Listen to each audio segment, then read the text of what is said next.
حضور فرماتے ہیں کہ قبیلہ کلب کی بکریوں کے بدن پر جو بال ہیں ان بالوں سے بھی زیادہ تعداد میں اللہ تعالیٰ اپنے بندوں کی مغفرت فرماتے ہیں۔ یہ رات مغفرت کی رات ہے، یہ رات جہنم سے آزادی کی رات ہے، یہ رات جہنم سے نجات پانے کی رات ہے۔ حضور صلی اللہ علیہ وسلم نے ارشاد فرمایا، اے عائشہ کیا تم جانتی ہو کہ اس رات میں کیا ہوتا ہے؟ تو علماء نے بیان فرمایا 2 کام کرنے، اور علماء نے اپنی جیب سے بیان نہیں کیا، اپنی طرف سے بیان نہیں کیا، قرآن سے بیان کیا، حدیث سے بیان کیا۔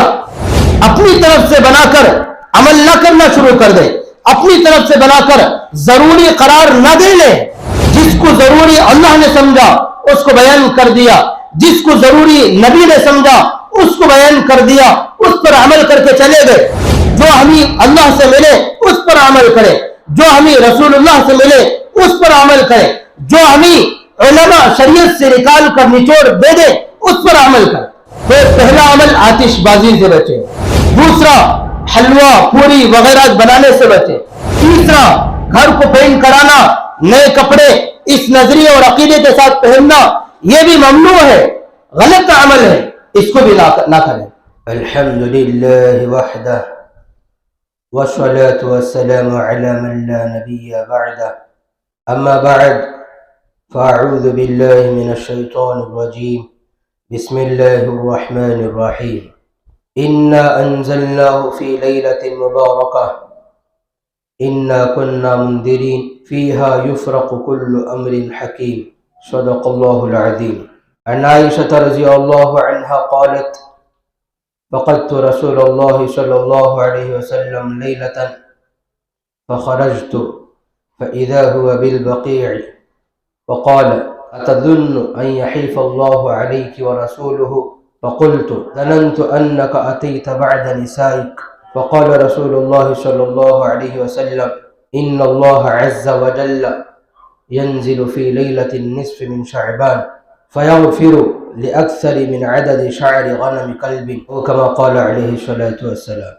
رب اشرح لي صدري ويسر لي أمري رب اشرح لي صدري ويسر لي أمري رب اشرح لي صدري ويسر لي أمري اللهم صل على سيدنا محمد وعلى آل محمد كما صليت على إبراهيم وعلى آل إبراهيم إنك حميد مجيد اللهم بارك على محمد وعلى آل محمد كما باركت على إبراهيم وعلى آل إبراهيم إنك حميد مجيد اللهم صل على سيدنا محمد في أول كلامنا اللهم صل على سيدنا محمد في أوسط كلامنا اللهم صل على سيدنا محمد في آخر كلامنا قابل قدر معزز و مکرم مسجد میں تشریف فرما احباب، شعبان المعظم کا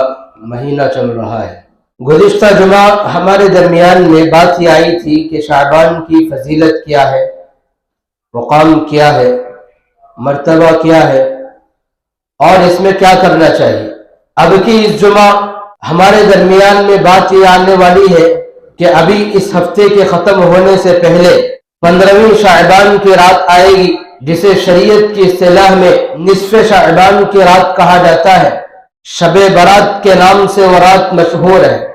ہمیں چاہیے کہ ہر سال، ہر مہینہ، ہر دن، ہر گھنٹہ، ہر لحظہ، ہر لمحہ اور سیکنڈ اللہ کے حکم کے مطابق نبی پاک صلی اللہ علیہ وسلم کی سنت و شریعت کے مطابق زندگی گزارنے والے بنے۔ یہ ہمارے ذمہ ہے۔ اللہ کے حکم کے مطابق، نبی صلی اللہ علیہ وسلم کی سنت و شریعت کے مطابق ہمیں اگر زندگی گزارنا ہے تو یہ لازمی ہے، یہ ضروری ہے کہ ہمیں معلوم ہو، ہمیں پتہ ہو کہ اللہ کا حکم کیا ہے، نبی کا طریقہ کیا ہے۔ علم کا حاصل ہونا، معلومات کا حاصل ہونا یہ لازمی شے ہے۔ علم کے بغیر، معلومات کے بغیر اللہ کے حکم پہ چل جائے، نبی کے طریقے پر چل پڑے، دین و شریعت کے مطابق زندگی گزارے، یہ نہیں ہو سکتا ہے، ایسا نہیں ہو سکتا ہے۔ اس لیے علماء کے ذمے ہے، ہر مسجد کے امام کے ذمے ہے کہ وہ اپنے عوام کو، اپنے مقتدیوں کو، اپنے پیروکاروں کو تعلیم دے، معلومات فراہم کرے، قرآن کو سامنے رکھے، حدیث کو سامنے رکھے، شریعت کو بیان کرے اور ہر ایک کی آنکھوں کو کھول دے۔ یہ ہے اللہ کا حکم، یہ ہے نبی پاک صلی اللہ علیہ وسلم کا طور طریقہ، یہ ہے۔ اس پر چلیں گے تو دین ہوگا، شریعت پر چلنا ہوگا، اس پر چلیں گے تو ثواب ملے گا، اجر ملے گا، اللہ راضی اور خوش ہوگا، نبی پاک صلی اللہ علیہ وسلم بھی راضی اور خوش ہوں گے، اور ہماری زندگی سرخ رو ہوگی، آخرت میں ہم نجات پانے والے کامیاب اشخاص میں شمار ہوں۔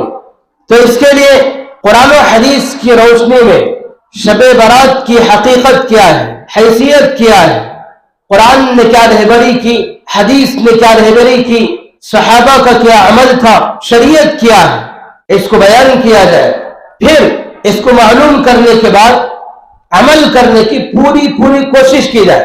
چنانچہ اللہ تبارک و تعالی نے قرآن پاک کے اندر بیان فرمایا، اِنَّا أَنزَلْنَاهُ فِي لَيْلَةٍ مُبَارَكَةٍ إِنَّا كُنَّا مُنذِرِينَ فِيهَا يُفْرَقُ كُلُّ أَمْرٍ حَكِيمٍ۔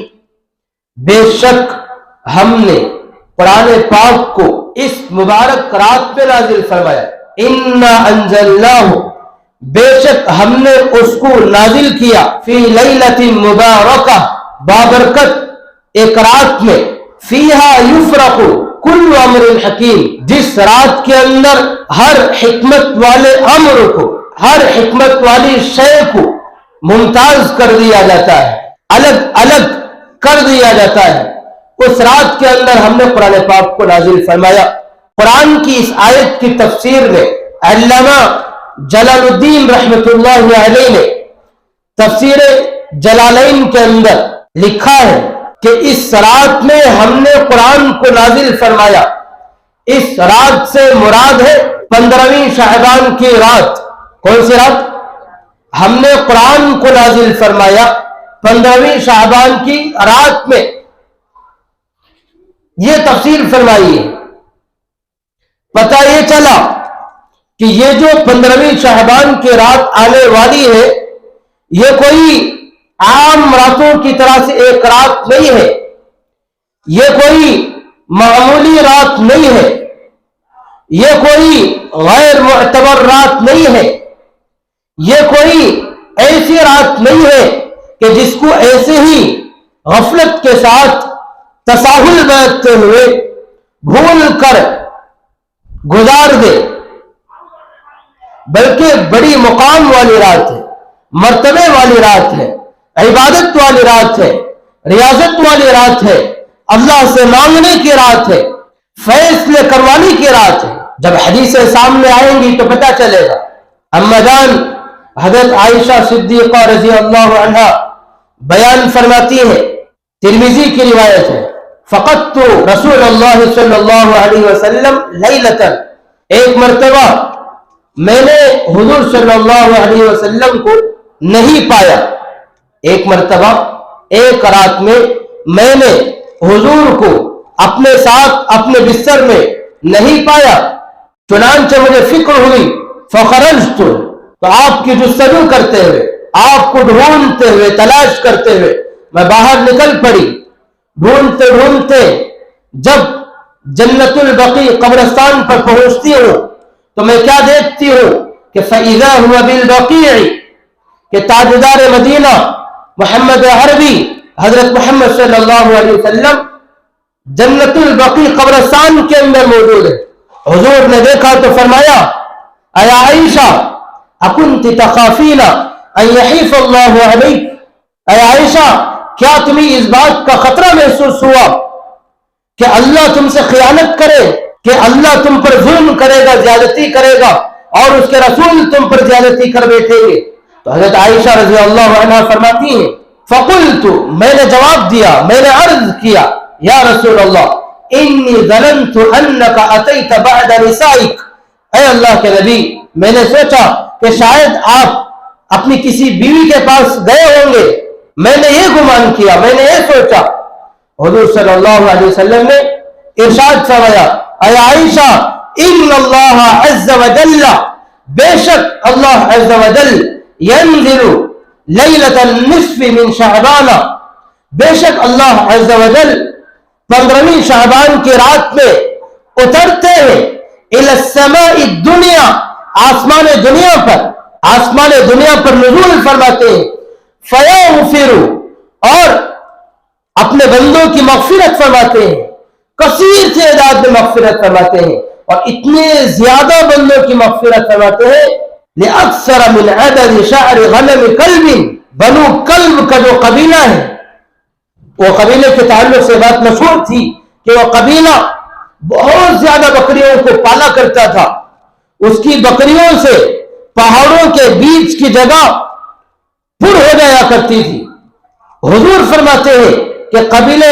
کلب کی بکریوں کے بدن پر جو بال ہیں ان بالوں سے بھی زیادہ تعداد میں اللہ تعالیٰ اپنے بندوں کی مغفرت فرماتے ہیں ایک فضیلت بیان فرمائی معلوم کیا ہوا یہ رات مغفرت کی رات ہے یہ رات جہنم سے آزادی کی رات ہے یہ رات جہنم سے نجات پانے کی رات ہے حضرت علی رضی اللہ عنہ کی روایت ہے ابن ماجہ میں موجود ہے ابن ماجہ شریف حدیث کی ایک کتاب ہے صحیح ستہ میں اس کے اندر موجود ہے حضرت علی رضی اللہ عنہ فرماتے ہیں اذا كانت ليلة النصف من شعبان جب 15ویں شعبان کی رات آئے اذا كانت ليلة النصف من شعبان شعبان کی آدھے مہینے کی رات آئے 15ویں شعبان کی رات آئے فقوموا لیلها وصوموا نہارها تم لوگ رات میں قیام کرو دن میں روزہ رکھو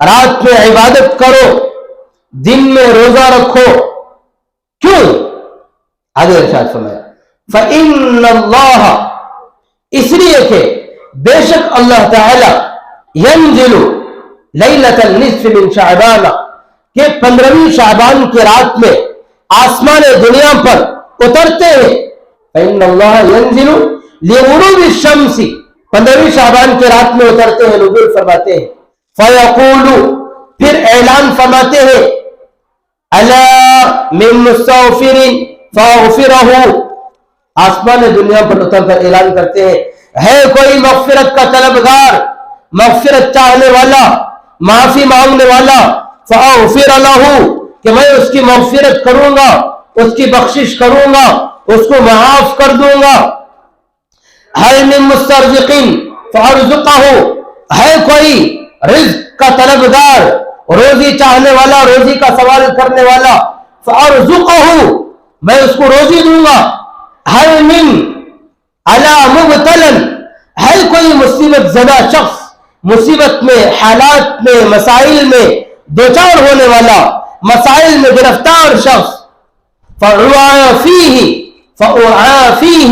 کہ میں اس کو عافیت دوں گا مصیبتوں سے نجات دوں گا مسائل کو حل کروں گا پریشانیوں کو دور کروں گا اللہ قضا اللہ برابر 15ویں شعبان کی رات میں اعلان فرماتے رہتے ہیں حتی یطلع الفجر یہاں تک کہ فجر کا وقت آ جاتا ہے یہاں تک کہ فجر کا وقت آ جاتا ہے تو ابن ماجہ کی اس حدیث سے بھی معلوم ہوا کہ رات عبادت کی رات ہے یہ رات دعاؤں کی رات ہے یہ رات بخشش طلب کرنے کی رات ہے یہ رات اپنے مسائل کو اللہ کے سامنے رکھ کر رو کر گڑ گڑا کر روزی طلب کرنے کی رات ہے اور اپنے مسائل پریشانیوں کو حالات کو اللہ کے سامنے حل کرانے کی رات ہے کیونکہ اللہ اعلان فرماتے ہیں الا مبتلا وفیہ ہے کوئی مصیبت میں گرفتار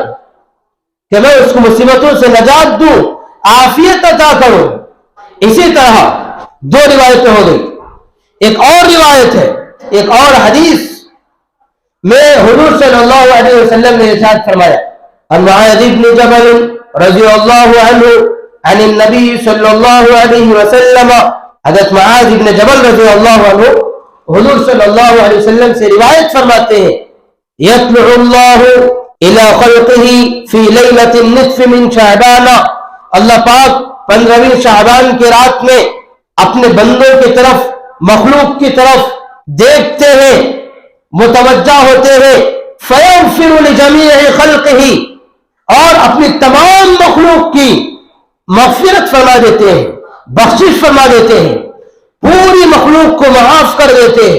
إِلَّا لِمُشْرِكٍ، مگر دو شخصوں کی مغفرت نہیں کرتے۔ پہلا شرک کرنے والا، مشرک کی اللہ مغفرت نہیں کرتے۔ او مشاحن، دوسرا دل میں کدورت رکھنے والا، بغض رکھنے والا، عداوت و نفرت رکھنے والا، اس مشاحن کی بھی اللہ مغفرت نہیں فرماتے۔ تو یہ تین روایتیں میں نے آپ حضرات کے سامنے پیش کی۔ ان تینوں روایتوں سے معلوم ہوا کہ شب برات کی رات میں، شب برات میں 15ویں شعبان کی رات میں جاگنا چاہیے، قیام کرنا چاہیے، نماز نوافل پڑھنا چاہیے، اللہ سے مانگنا چاہیے، اللہ کو منانا چاہیے، اپنے مسائل اللہ کے دربار میں پیش کرنا چاہیے۔ تین روایتیں ہو گئی۔ ایک روایت اما جان حضرت عائشہ رضی اللہ عنہا کی، ترمذی شریف کی۔ دوسری روایت حضرت علی بن ابی طالب رضی اللہ عنہ کی، ابن ماجہ شریف کی۔ تیسری روایت حضرت معاذ ابن جبل رضی اللہ عنہ کی، یہ بھی ابن ماجہ شریف کی۔ اور آگے بڑھیے، مشکات کی دو روایتیں موجود ہیں۔ اما جان حضرت عائشہ رضی اللہ عنہا بیان فرماتی ہے، ایک مرتبہ حضور صلی اللہ علیہ وسلم نے ارشاد فرمایا، اے عائشہ کیا تمہیں معلوم ہے کہ کون سی رات ہے؟ تو حضرت عائشہ رضی اللہ عنہ فرماتی ہے، میں نے عرض کیا اللہ و رسولہ اعلم، اللہ اس کے نبی ہی زیادہ جانتے ہیں، بہتر جانتے ہیں۔ تو پھر حضور صلی اللہ علیہ وسلم نے ارشاد فرمایا، اے عائشہ یہ لیلۃ النصف من شعبان، یہ 15ویں شعبان کی رات ہے، اور 15ویں شعبان کی رات میں اللہ اپنے بندوں کی طرف نظر رحمت فرماتے ہیں۔ کیا فرماتے ہیں؟ نظر رحمت فرماتے ہیں۔ پھر فیقول، پھر اعلان فرماتے ہیں، ارشاد فرماتے ہیں، ہل من مستغفرین، ہے کوئی مغفرت کا طلبگار؟ مغفرت چاہنے والوں کی اللہ مغفرت فرماتے ہیں، روزی طلب کرنے والے کی اللہ اسے روزی عطا فرماتے ہیں، رحمت مانگنے والے کو اللہ اپنی رحمت سے نواز دیتے ہیں۔ اس حدیث کے اندر یہ باتیں موجود ہیں۔ اب آئیے اما جان کی دوسری روایت مشکات ہی کی، فرماتی ہے حضور صلی اللہ علیہ وسلم نے ارشاد فرمایا، اے عائشہ کیا تم جانتی ہو کہ اس رات میں کیا ہوتا ہے؟ کیا تم جانتی ہو کہ اس رات میں، کس رات میں؟ تو حضرت عائشہ رضی اللہ عنہ فرماتی ہے، میں نے عرض کیا اے اللہ کے نبی فرمائیے کیا ہوتا ہے؟ تو حضور صلی اللہ علیہ وسلم نے ارشاد فرمایا، اس رات کے اندر اللہ پاک جتنے لوگ اس سال میں، جتنے لوگ اس 15ویں شعبان سے لے کر اگلی 15ویں شعبان تک مکمل ایک سال کے اندر کتنے لوگ، کتنے بچے پیدا ہوں گے ان کے نام لکھتے ہیں، اور کتنے لوگ مریں گے، انتقال ہوں گے، ان کے نام لکھتے ہیں۔ اور ینزل، اور اللہ نازل فرماتے ہیں جو روزی کے لکھی جا چکی ہے، پورے سال میں جو روزی جس جس کو جو ملنا ہے، جس جس کو جتنا پیسہ ملنا ہے، جس جس کو جتنی چیزیں ملنے ہیں، جس جس کو جو نعمت ملنی ہے، وہ سارے کا سارا اللہ اس رات میں نازل فرماتے ہیں۔ کتنی روایتیں ہو گئی؟ پانچ روایتیں۔ پہلی روایت اما جان حضرت عائشہ رضی اللہ عنہ، دوسری روایت حضرت علی بن ابی طالب رضی اللہ عنہ، تیسری روایت حضرت معاذ بن جبل رضی اللہ عنہ کی، چوتھی اور پانچویں روایت مشکات کے حوالے سے اما جان حضرت عائشہ رضی اللہ عنہ، دونوں روایت۔ یہ 5 حدیثیں ہیں۔ ان 5 حدیثیں ہم پتہ یہ چلا کہ اس رات کے اندر عبادت کرنا چاہیے، اس رات کے اندر جاگنا چاہیے، نمازیں پڑھنا چاہیے، ذکر و تلاوت کرنا چاہیے، اللہ سے مانگنا چاہیے، اپنے مسائل کو اللہ کے دربار میں پیش کرنا چاہیے۔ حضرت علی رضی اللہ عنہ کی روایت سے پتہ چلا کہ اس رات کے اندر رات میں جاگنا چاہیے، دن میں روزہ رکھنا چاہیے. دو باتیں، رات میں جاگنا چاہیے، دن میں روزہ رکھنا چاہیے. اتنی احادیث سے، قرآن کی آیت سے اتنی بات صاف ہو گئی. ہمیں معلوم ہو گیا کہ شب برات کی رات یعنی 15ویں شعبان کی رات جو آنے والی ہے منگل کو، مارچ کی 7 تاریخ ہوگی اور شعبان کی 15ویں رات ہوگی. تو اس رات کے اندر اس رات کی فضیلت معلوم ہوگی قرآن کی ایک آیت سے اور پھر باقیہ 5 احادیث سے کہ رات اللہ کے نزدیک ایسے مقام والی، مرتبے والی، اونچی شان والی، اتنا پتہ چلا. اب سوال یہ کہ کرنا کیا؟ تو علماء نے بیان فرمایا 2 کام کرنے، اور علماء نے اپنی جیب سے بیان نہیں کیا، اپنی طرف سے بیان نہیں کیا، قرآن سے بیان کیا، حدیث سے بیان کیا. جو قرآن و حدیث کا نچوڑ ہے اس کو امت کے سامنے رکھا، بیان کر دیا کہ 2 اعمال کیے جائیں گے. 2 اعمال کرنے والے ہیں. شب برات میں کتنے اعمال کرنے والے؟ 2 اعمال، صرف 2 اعمال. شب برات میں کتنے کام کرنے والے ہیں؟ 2 اعمال. رات میں جاگنا ہے، عبادت کرنا ہے، دن میں روزہ رکھنا ہے. رات میں جاگ کر عبادت کرنا ہے، دن میں روزہ رکھنا ہے. یہ دونوں باتیں حدیث سے ثابت ہے. دونوں باتیں حدیث سے ثابت ہے. اب مجھے اور آپ کو یہ سمجھنا چاہیے کہ رات میں جاگنے کا مطلب کیا اور دن میں روزہ رکھنے کا مطلب کیا، اس کی حیثیت کیا. رات میں جاگنے کا مطلب یہ نہیں کہ مکمل پوری رات جم کر شدت کے ساتھ جاگا جائے، نمازیں پڑھی جائے، تلاوت کی جائے، دعائیں کی جائے، مستقل اسی پر ڈٹے رہے، جمے رہے. اس کا یہ مطلب نہیں. جتنی دلچسپی ہے، جتنی ہمت ہے، جتنی اپنے میں سکت اور طاقت ہے، اتنی رات جاگے. نیند آ گئی بستر پہ پڑھ کے سو جائے. اللہ نے اس رات میں جاگنے کو فرض قرار نہیں دیا، اس رات کی فضیلت بیان کر دی. اگر جاگیں گے تو ثواب ملے گا، نہیں جاگیں گے تو وبال نہیں ملے گا، عذاب نہیں ملے گا، لعنت نہیں ہوگی، پھٹکار نہیں ہوگی. جاگ لے تو ثواب، نہ جاگے تو وبال نہیں ہے، عذاب نہیں ہے. تو رات میں جاگنے کا مطلب پوری رات جاگنا بھی نہیں ہے، جتنا ہو سکتا ہے اتنا جاگ کر عبادت کرنا، یہ مطلب ہے. رات میں جاگنے کا مطلب یہ بھی نہیں ہے کہ مخصوص نماز کی رکعتیں پڑھے، 12 رکعت پڑھے. رات میں جاگنے کا مطلب یہ بھی نہیں ہے کہ ضرور صلاۃ التسبیح پڑھے. رات میں جاگنے کا مطلب یہ بھی نہیں ہے کہ مخصوص رکعتوں میں مخصوص قرآن کی آیتیں پڑھے. رات میں جاگنے کا مطلب یہ بھی نہیں ہے کہ فلانا فلانا ورد کرے، فلانا فلانا ذکر کرے، یہ بھی نہیں ہے. رات میں جاگنے کا مطلب یہ نہیں ہے کہ مسجد ہی میں عبادت کرے. رات میں جاگنے کا مطلب یہ بھی نہیں ہے کہ مسجد ہی میں بھی عبادت کرے.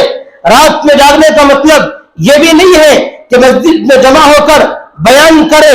رات میں جاگنے کا مطلب، شب برات میں جاگنے کا مطلب یہ بھی نہیں ہے کہ مسجد کے اندر اکٹھا ہو کر بھیڑ کو جوڑ کر عبادت کا اہتمام کیا جائے، یہ بھی نہیں ہے.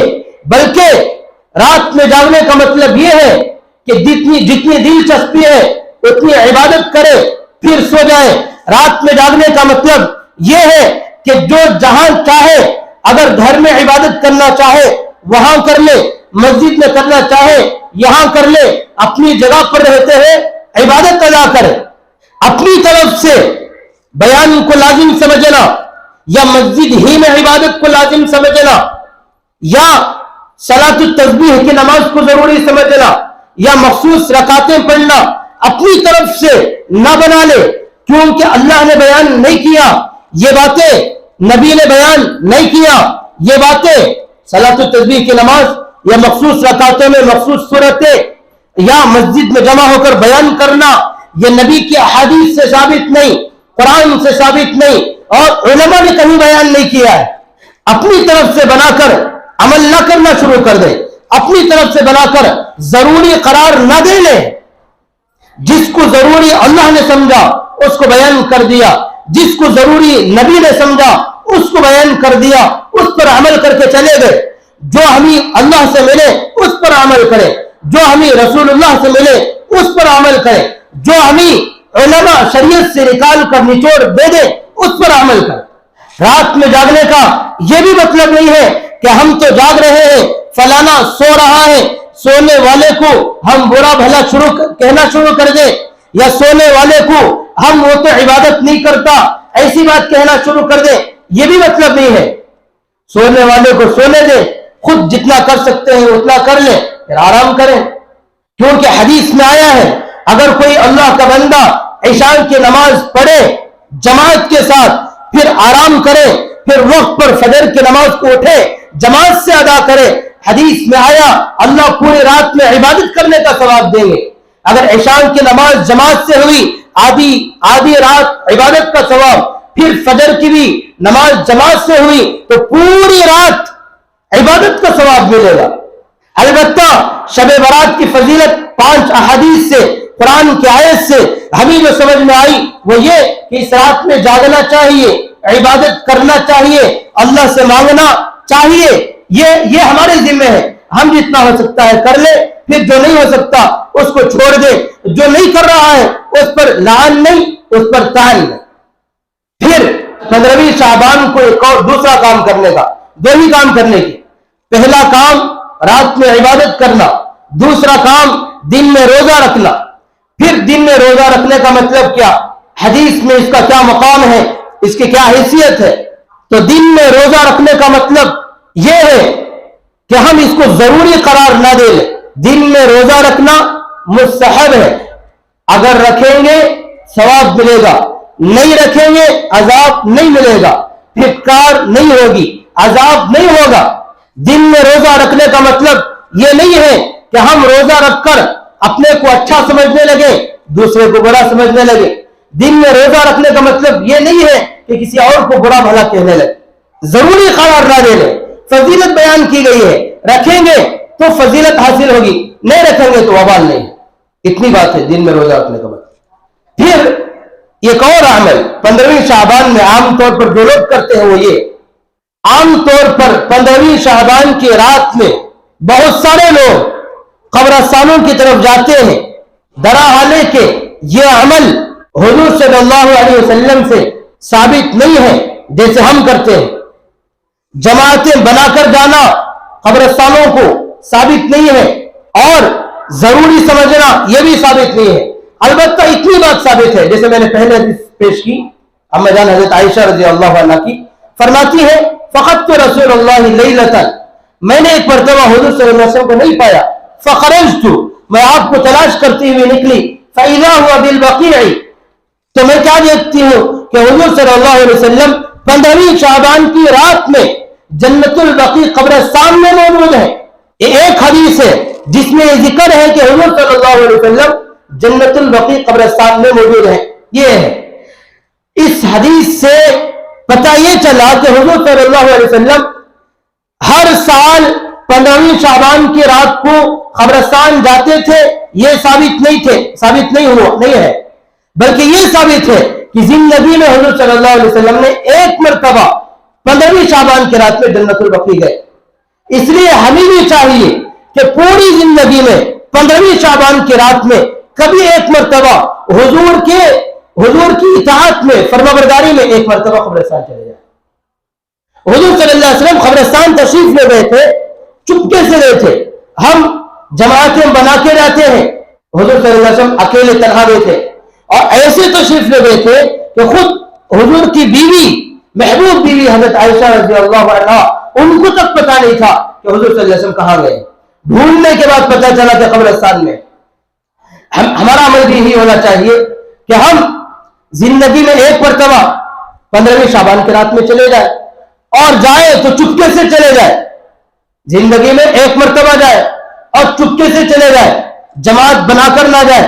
حضور ایک مرتبہ گئے تھے، چپکے سے گئے تھے، کسی کو بتا کے نہیں گئے تھے۔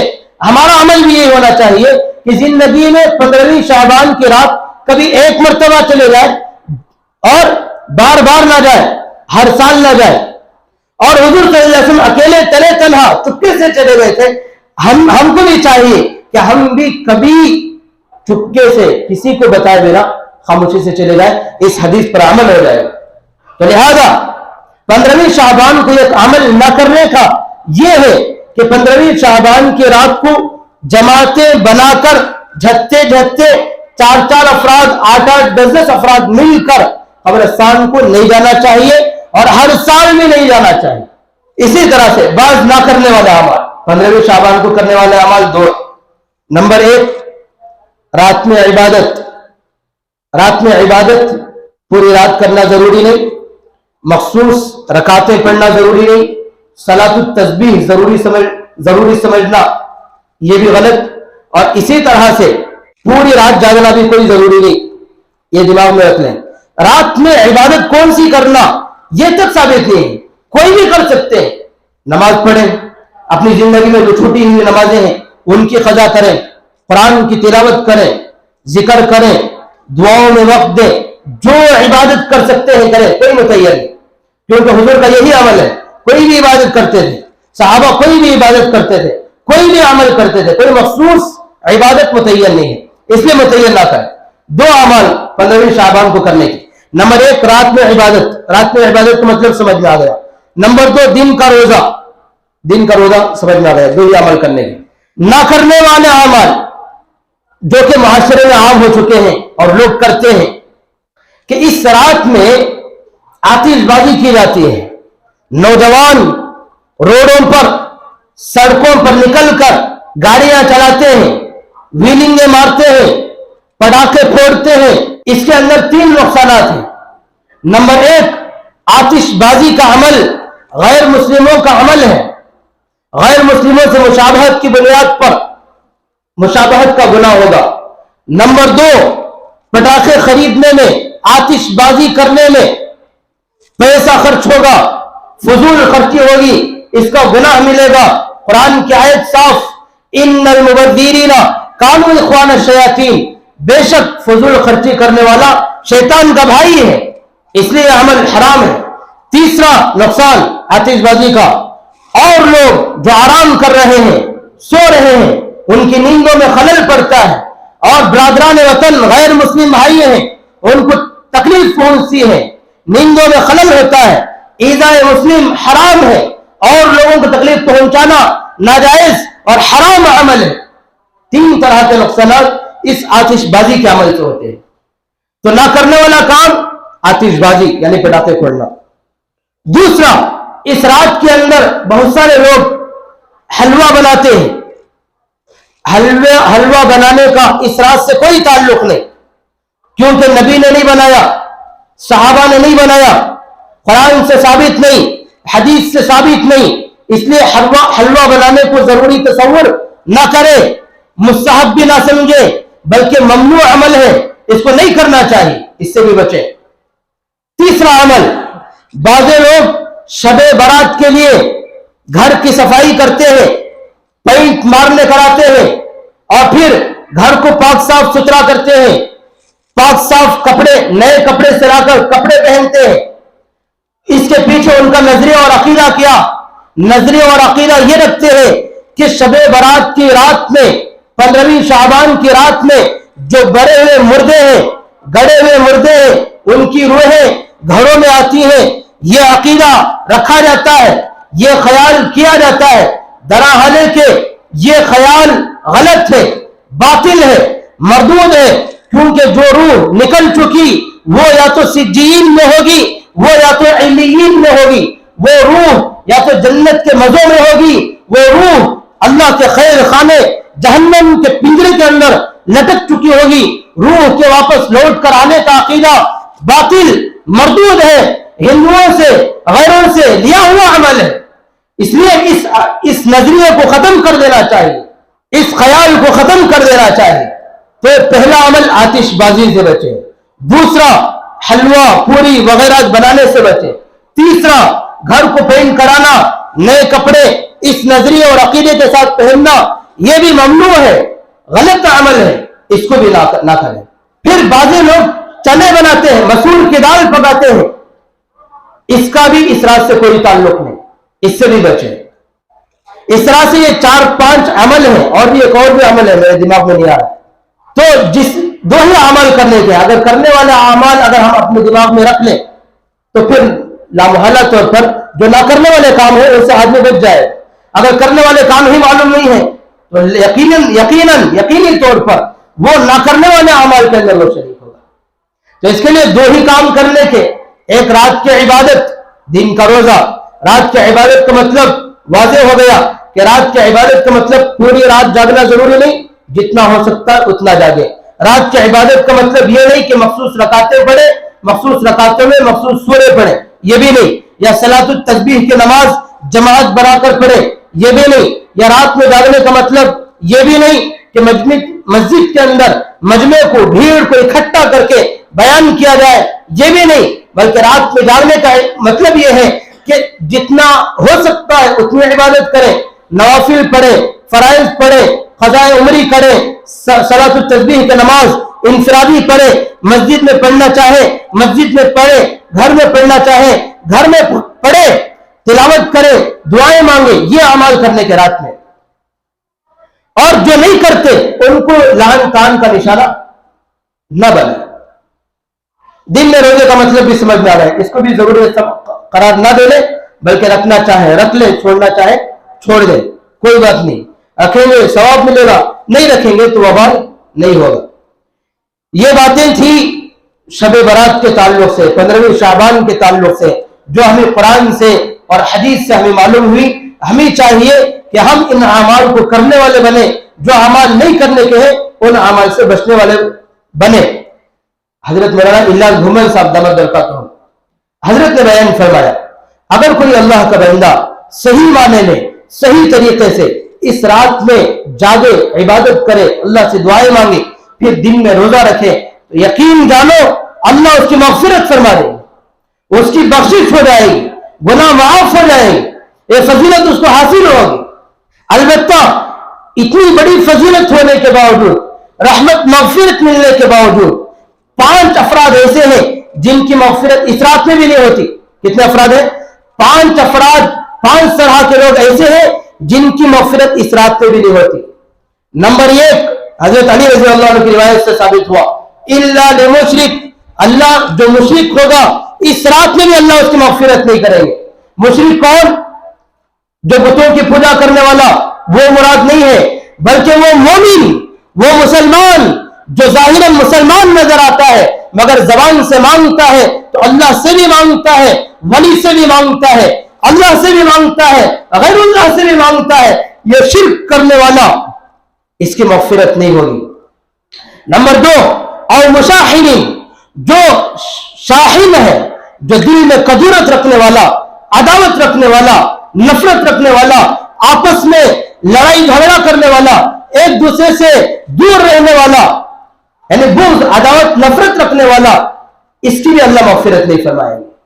اپنے دل میں گندگی پالنے والا، اپنے دل کو پاک رکھنا چاہیے، صاف رکھنا چاہیے. جب دل پاک ہوگا، دل صاف ہوگا تو زبان سے بول، اپنے بھائی کے تعلق سے، مسلمان کے تعلق سے، پڑوس کے تعلق سے، متعلق کے تعلق سے غلط نہیں نکلیں گے، ورنہ غیبت کرنے لگے گا. دل غلیظ ہے، غلط بکے گا. اگر پلیٹ میں اگر پاک چیز ہے تو اس کے اندر سے ٹپکے گا وہی جو کہ اس کے اندر ہے. اگر پلیٹ میں دودھ ہے تو دودھ ٹپکے گا، اگر پانی ہے تو پانی ٹپکے گا، گندگی ہے تو گندگی ٹپکے گی، پیشاب ہے تو پیشاب ٹپکے گا. تو فرمایا کہ دل میں اگر گندگی ہوگی تو زبان سے برائی کرے گا، زبان سے برائی کرے گا تو اس برائی کی بنیاد پر جہنمی ہوگا. حضور صلی اللہ علیہ وسلم نے ارشاد فرمایا، اما جان حضرت عائشہ رضی اللہ عنہ ایک مرتبہ اپنی سوکن رضی اللہ عنہ کے تعلق سے کوئی ایک بات کہہ دی کہ وہ تو ایسی اور ویسی ہی، اتنی ہی بات کی، وہ تو ٹھگنی ہی، اس طرف اشارہ تھا، گڈی تھی، وہ تھوڑا پسقط تھی، اس طرف اشارہ کرتے ہوئے کہا وہ تو ایسی اور ویسی ہے. تو حضور نے ارشاد فرمایا، لو قلت کلمۃ لو مزجت بماء البحر، اے عائشہ تم نے ایسا جملہ بولا ہے کہ اگر اس جملے کو سمندر کے پانی سے ملایا جائے تو فرمایا کہ سمندر کا پانی اس جملے کی کڑواہٹ سے کڑوا ہو جائے گا. غیبت کا ایک جملہ. تو فرمایا کہ اگر دل گندا ہوگا، دل میں عداوت، نفرت، بغض، کدورت ہوگی تو زبان سے غیبت آدمی کرنے لگے گا. اس لیے اپنے دل کو پاک رکھنا، اور ایسی شب برات جیسی رات میں بھی اللہ دل میں کبیرت رکھنے والے کو معاف نہیں کریں گے، اس کی مغفرت نہیں ہوگی۔ دو آدمی جن کی مغفرت نہیں ہوگی، نمبر 1 مشرک، نمبر 2 دل میں عداوت کدورت نفرت رکھنے والا، نمبر 3 اپنے پاجامے کو ٹخنے سے نیچے لٹکانے والا، مسبل الازار نیچے لٹکانے والا، نمبر 4 جو شراب کا عادی، ہمیشہ دم مارنے والا، پینے والا، شراب کا عادی جو شخص ہے، اللہ اس کی بھی مغفرت نہیں کریں گے، نمبر 5 جو والدین کا نافرمان ہے، اللہ اس کی بھی مغفرت نہیں کریں گے۔ اس کے لیے ہمیں ضروری ہے اگر کوئی کسی سے نافرمانی ہو گئی، والدین کا دل دکھ چکا ہے اس کی وجہ سے، تو فوراً والدین سے معافی مانگ لے، ان کی فرمانبرداری کرنے لگ جائے، اللہ اس رات کے اندر اس کی مغفرت کریں گے، ورنہ مغفرت سے محروم ہو جائے گے۔ ان باتوں کا خیال رکھیں گے انشاءاللہ۔ اللہ تعالیٰ مجھے بھی، آپ کو بھی، تمام کو بھی عمل کرنے کی توفیق عطا فرمائے۔ وآخر دعوانا الحمد للہ رب العالمین۔